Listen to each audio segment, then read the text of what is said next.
Alright guys, welcome to Ragnarok Memories. So this game is an RPG with a gacha and card game element to it. Honestly, this is my first time playing this kind of game, so I can't really give you guys an accurate review per se, but I will try to give you guys my honest opinion about this game. Alright, so first let's start with the combat gameplay in this game.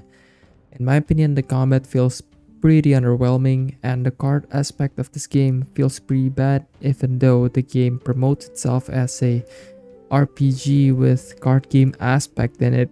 I just feels like I don't feel like I'm using cards in this game. Honestly, it feels like I'm playing old school RPG with like random abilities, which is bad in my opinion.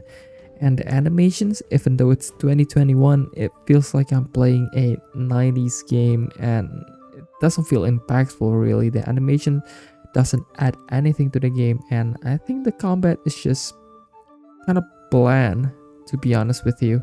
It's just bland, and well, for me it's boring. Alright, so let's talk about the deck building aspect of this game. So the deck building aspect of this game is pretty weird in my opinion. You can only have up to 10 cards per deck, which is really low. That's a super low number. At that point, you might as well like have an ability instead of cards, right? 10 ability slot is still a decent number in an RPG, even though it's still kind of low. Like in my opinion, that's still low. But it's better than having 10 slot of card in a deck. That doesn't make any sense, especially if you have like 5 cards in your hand. The cards just recycles over and over again, and it feels like you're not playing a card game, really. And if you take a look at the card models right here, like Willow, Savage, Bebe, like Vadon, Santa Pouring, the card model doesn't look very good. Like, this looks like a child's drawing, and it doesn't make me want to gacha or pull for these cards, even though these cards are, for example, like maybe have a good effects or maybe the meta, you know. If the card looks bad, it just doesn't invite people to pull on it. So yeah, that's that.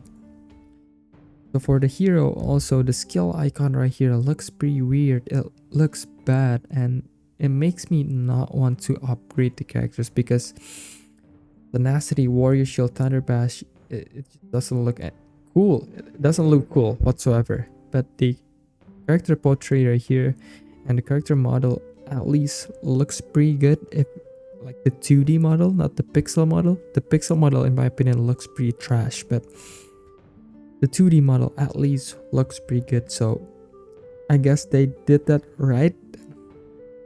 For the equipment, from what I learned from the tutorial and the earlier stage of the game, you can only refine a weapon. Yes, so that's that. Using like a refining stone, you can refine a weapon, and there's a chance to succeed and fail. So yeah, I don't really know. So as far as cards and equipment goes, it's still pretty bad.